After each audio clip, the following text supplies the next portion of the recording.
the oldest and most famous bridge in Frankfurt, and it's only a walkable bridge.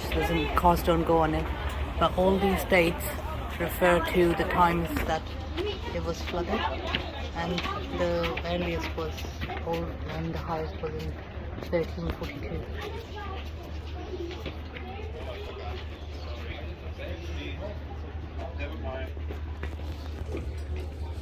And the latest one was in 2003. EU, for France, for example, you already had an European Parliament. You had in Brussels an European Parliament, and in Germany there was nothing.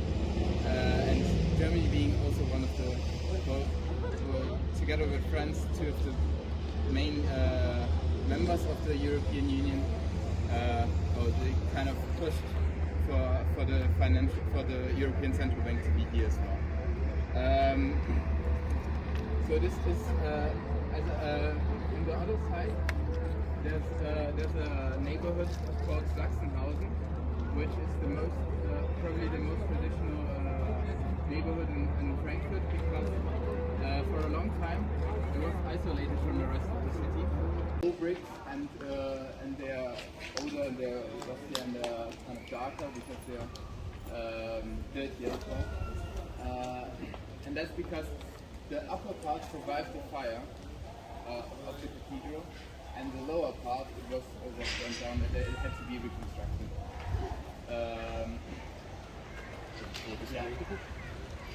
So go inside, and if you go up the tower, there's actually a very good view of Frankfurt, and especially of the older city of Frankfurt, which most people go to the Main Tower to see Frankfurt. It's actually was the most photographed building in all of Germany before the Second World War. Reconstructed in the most expensive one, and the whole reconstruction of the whole town. You can actually see what the owner of this house worked with, because right there on the corner of the building you have a hand holding a weight. And the weight is a symbol of mercy. So the person the man who built this building was a merchant. He was a merchant from Flanders, from Belgium, who flew from London to Frankfurt, and he built this house, which was at the time who didn't really have that much money, and they weren't really satisfied or really happy about him building stuff like that, as well as not respecting the laws of the city, because there's some kind of architectural problems that weren't allowed at the time, and he did it anyway. So it was a very controversial building to this day. And you can actually visit it inside. So here it's a restaurant, it's very expensive as well. These are actually the ruins of the first settlements of the Franks, which started the whole city of Frankfurt. So it was before the whole transformation of the older city. It was actually open air. It was an open air, and people, and like a lot of drunk people were just hanging out here. But it was transformed to a museum, and today it is closed, as I said, because it's Monday. But normally you could see like the rest of the city of Frankfurt, the first settlement. And the first one is actually in the central area where we started, around it. And then it expanded to here, and here, as I said, it's the only part which is still standing of the city wall. Afterwards, it was a little bit. It went a little bit further back, which is like in the Middle Ages, for example. After the 13th century, this wasn't even used anymore because the city had already expanded, and so in the Middle Ages we had another expansion. And you can see actually these borders on the Turkish map, where the wall was from this border, from this part of history. they are all green spaces now. So if you look at a satellite map, you see around the central part of the city, there's a lot of parks, and they're shaped like an they have like little zigzags. They're like shaped really like a wall, like a fortress, and that's because people. That's where the walls stand and where the fortifications were. Additionally to the city wall, there are a lot of Warten around Frankfurt. So Warte is a watching tower, and they are also spread around Frankfurt. So you had watching towers, which, for example, in Bockenheim, which is on the east, it has a lot of history. So it was actually at first kind of a hospital for plague patients. But it turned, well, in the run of the centuries, it turned into a prison, and especially in the Second World War, it was in the Nazi era. It was actually used. It was the first prison, Nazi prison, which was used by the Nazi regime in the city of Frankfurt. Afterwards. It was actually used then after the Nazis, and they took people right in there, and then they were transported to, for example, concentration camps and whatever, and so on. But this afterwards, after the Nazis, it was still used as a prison, but for political prisoners. So you had, for example, a lot of protest people who were demonstrating, and well, it is in this sense it's very remarkable, because it was a lot of people who were fighting in the 70s and the 80s.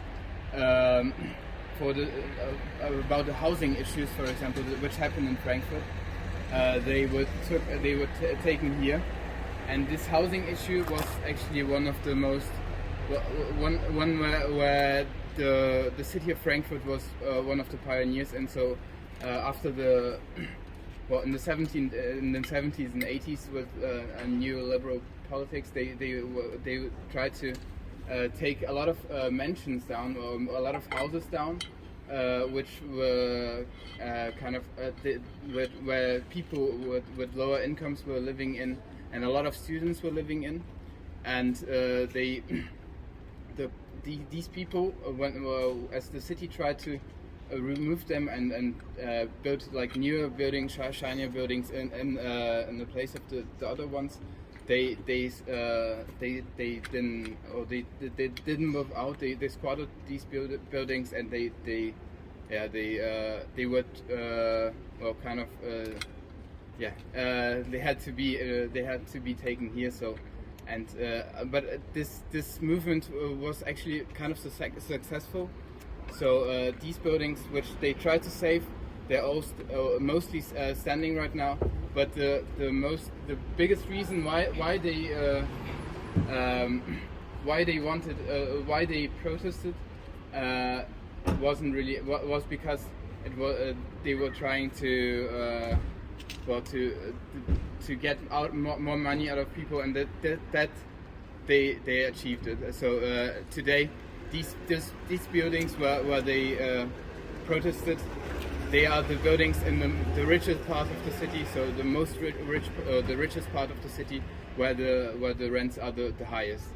So it kind of wasn't really that successful at the end. And another thing, I think maybe you noticed a little bit the streets, the street where we came from, around the Jewish Museum. It was a lot. There was a lot going on. There was a very busy street. So and that's because in the 50s and 60s, the German government and the city planners in Frankfurt, they kind of they modeled their city after America. So you had a lot of really well, streets. The city was planned to accommodate cars. There was a very car-friendly city. You had very large streets, and well, a lot thinking about cars. So this movement, this kind of thought and way of thinking, it's just changed recently. So you can also see a lot of bike paths in the city which are being built right now, and you have actually a great U-Bahn system, subway system, and train system. But just after the war, they were really focusing on cars. So that's the street where we were. That's a remainder of that time as well. So, What's this building used for now? Today, yeah, that's actually very funny. Today, this building is actually used by a left organization. So the people who were actually imprisoned right there, they are using it as their own center. So do they kind of rent the ironic, place, yeah. or is it offices? It's a big building, so. They use it as a center for meetings and so on. But I think they actually have to pay rent and stuff. Okay. Yeah, it's not like they invaded it. So inside it is renovated. Inside. Yeah, it's they. Inside it look. It's not abandoned. There are people there. I've never been inside, but yeah. I'm not sure if it's been renovated. Yeah. Was inside renovated? Was it? I don't know. Because he hasn't been inside. I haven't been inside. Yeah. German constitution, which is used as a base, or parts of it as a base of today's German constitution.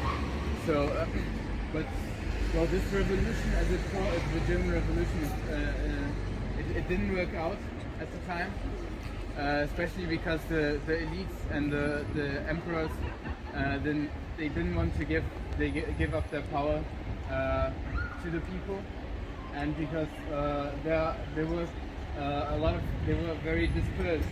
The all different kind of revolts and demands for democracy, and they didn't really reach an agreement at the end. And as I said, the elite didn't want it to happen. So Germany actually is a very, very young democracy because of that. The first time where democracy was instituted in Germany was after the First World War, but that wasn't really a democracy either, so it was kind of a fake democracy, or a very flawed democracy. And for West Germany, the first time that we had a democratic system, a real democratic system, was after the Second World War, so in 1949. For East Germany, it was even later, so after the fall of the Soviet Union and of East Germany, and so 1990, where Germany was reunited.